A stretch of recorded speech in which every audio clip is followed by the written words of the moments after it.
तो hello guys, स्वागत है आप सभी का मेरे यूट्यूब चैनल महफीज इमोशन। आज से मेरा यूट्यूब चैनल नहीं है, आज सभी का भी यूट्यूब चैनल है।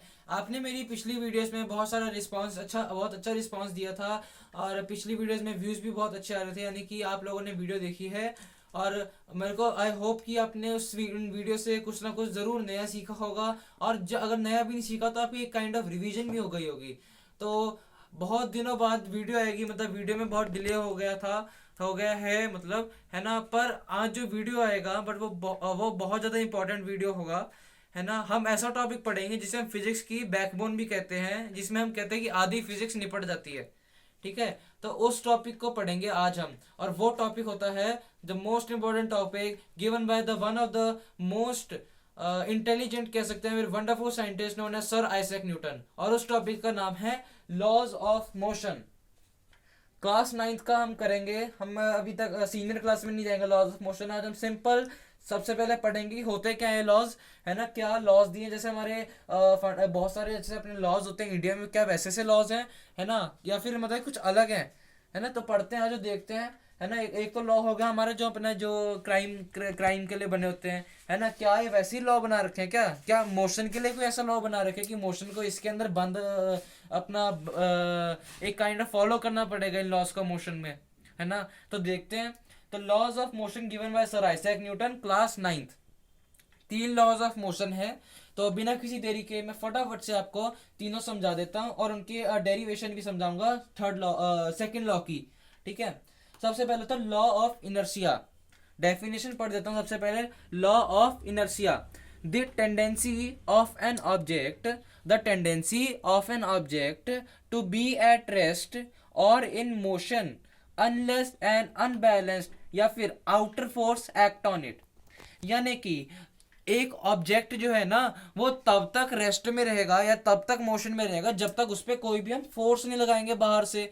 सपोज एक आपकी रसोई में जो गिलास रखे हुए हैं, है ना, शेल्फ पे रखे हुए हैं, फिर रैक में कहीं पर भी रखे हुए हैं, वो रेस्ट पर होता है ना। जब आप उसको पिक करोगे, यानी कि बाहर से एक फोर्स लगाओगे, तभी आप उसको गिलास मोशन में आएगा ना। थोड़ी देर के लिए चाहे मोशन में आएगा, बट आएगा जरूर। या फिर यहाँ पर मैं आपका थोड़ा सा नजर घुमाऊंगा। ये बेड अगर देख लें अगर आप, है ना, अगर ये बेड अगर आप देख लें तो यहाँ पर ये जो तकिए रखे हैं, है ना, अभी थोड़ा अनमैरिड वे में रखे हैं, बट आप फिर भी देख लो यहाँ पे तकिए जो है रेस्ट पर है। जब तक मैं इन पे कोई फोर्स बाहर से लगी ना हो, मैं रेस्ट पर ही रहेंगे। बस इसी प्रॉपर्टी को, यही प्रॉपर्टी ऑब्जेक्ट की कहलाती है इनर्शिया, है ना। या फिर कोई ऑब्जेक्ट मोशन में है ना, वो मोशन में ही रहेगी जब तक उस पर कोई अनबैलेंस फोर्स नहीं लगेगा। समझ के बात को, है ना। ये एक ऐसी प्रॉपर्टी होती है ऑब्जेक्ट की कि या तो ऑब्जेक्ट रेस्ट में रहेगा या फिर मोशन में रहेगा जब तक उस पर कोई भी अनबैलेंस फोर्स नहीं लगेगा। ठीक है, फिर आता है, और इसका एक रिलेशन भी होता है। मास जो होता है ना, वो डायरेक्टली प्रोपोर्शनल होता है इनर्शिया के। यानी कि जितना ज्यादा मास उतना ज्यादा इनर्शिया होगा ऑब्जेक्ट के पास, जितना कम मास उतना कम इनर्शिया होगा। यह आप एग्जांपल समझ सकते हैं ट्रेन और एक साइकिल से। आपको अगर एक रेस्ट पे खड़ी ट्रेन को मूव करना होगा, आप नहीं कर पाएंगे। अगर आप 100 100 लोग भी करें धक्का लगाएंगे ना ट्रेन को, तब भी बहुत ज्यादा मतलब थोड़ा सा पोर्शन, थोड़ा सी मोशन में आएगी ट्रेन, है ना। अगर 100 लोग भी ट्रेन को धक्का लगाएंगे, यानी कि उस पर इनर्शिया, उस पर रेस्ट रहने की जो प्रॉपर्टी है वो ज्यादा है। जब अगर और वहीं पर अगर आपने साइकिल ले लिया, साइकिल रेस्ट पे खड़ा है, आप सिंपल उसको एक धक्का मारेंगे, नीचे जाके गिर जाएगी वो। यानी कि वो थोड़े टाइम के लिए मोशन में आई थी, यानी कि उस पर जो इनर्शिया जो है वो बहुत कम है उस पर। ठीक है, तो mass is directly proportional to inertia. पहला लॉ हम समझ गए। अब आ जाओ दूसरा लॉ पर। दूसरा लॉ समझने से पहले ना हमें टर्म समझनी पड़ेगी, है ना। दूसरे लॉ में काम आएगी। उस टर्म को हम कहते हैं मोमेंटम। ठीक है, अब मोमेंटम का मतलब क्या होता है? मोमेंटम यानी कि मूवमेंट। चलो आप देखते हैं। It suggest that an effect on an object depends on its mass and velocity. Velocity speed with direction, this is known as momentum.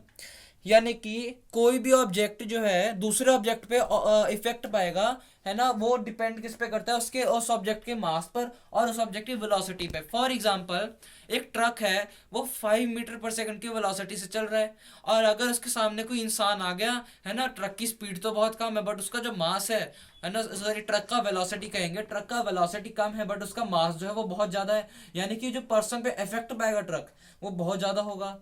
दूसरा एग्जांपल लेते हैं मैं गोली का, बंदूक से निकली हुई गोली।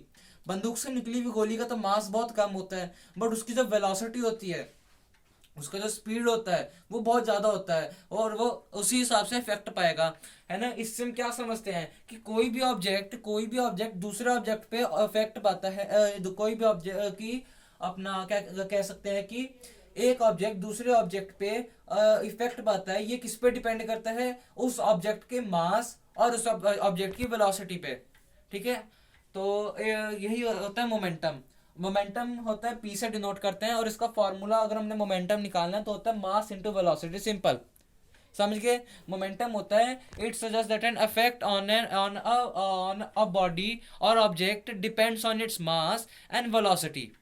ठीक है, ट्रक और गोली का एग्जांपल मैंने आपको दे दिया। अब सेकंड लॉ ऑफ मोशन पे। सेकेंड लॉ ऑफ मोशन क्या कहता है, this means that rate of change of momentum is proportional to unbalanced force on an object. यानी कि जिस रेट से मोमेंटम चेंज होगा ना, वो बराबर होगा अनबैलेंस्ड फोर्स, यानी कि जो फोर्स अप्लाई हुई है ऑब्जेक्ट पे, है ना, उसके बराबर होगा। आज हम इसकी डेरिवेशन भी करेंगे, पर इससे पहले हम करते हैं थर्ड लॉ, क्योंकि वो बहुत ईजी है। थर्ड लॉ का मतलब क्या होता है, every action is equal and opposite reaction. यानी कि हर एक एक्शन फोर्स के लिए एक इक्वल और एक ऑपोजिट रिएक्शन आता है। फॉर एग्जांपल यहाँ पे एक बंदा खड़ा है ए, हम इसको नाम दे देते हैं ए, मैंने इसको नाम दे दिया ए।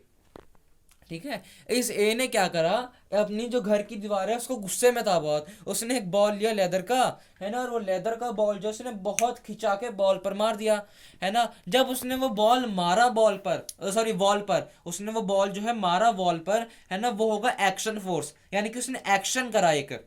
ठीक है, इसने यहाँ पे बॉल फेंका तो उसने एक्शन करा।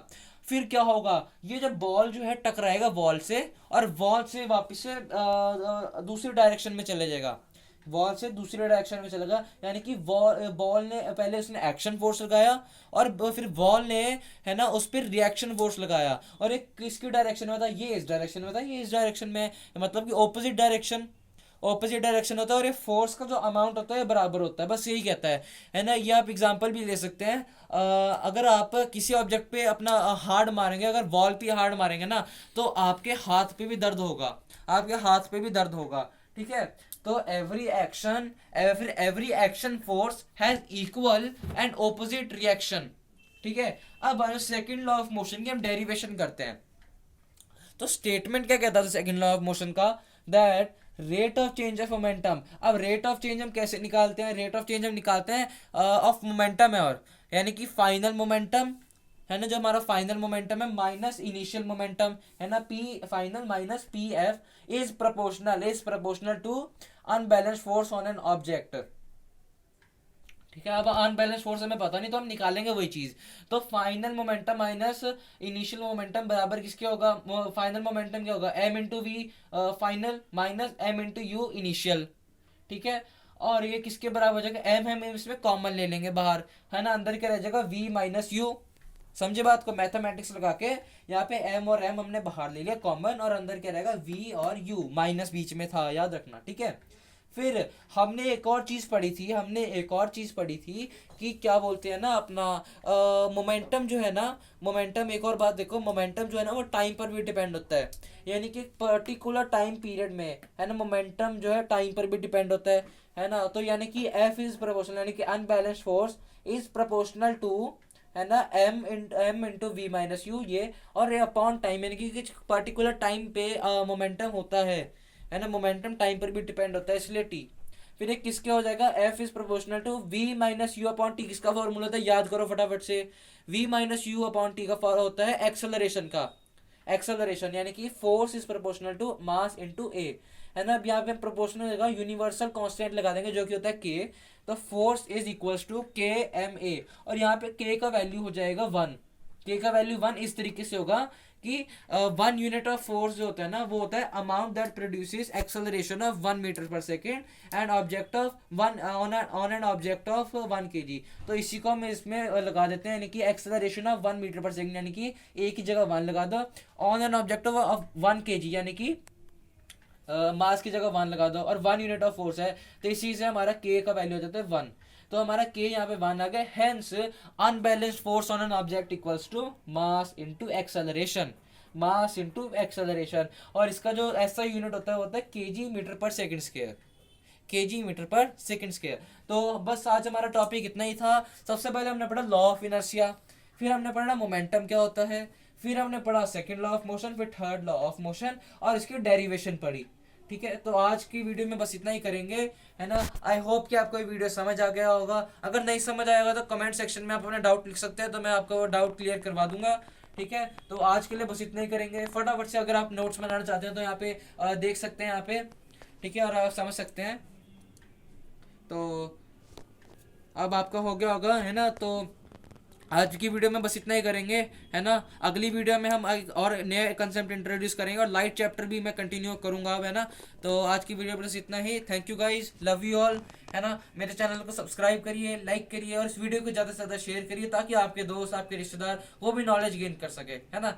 Thank you, I love you all guys, thank you.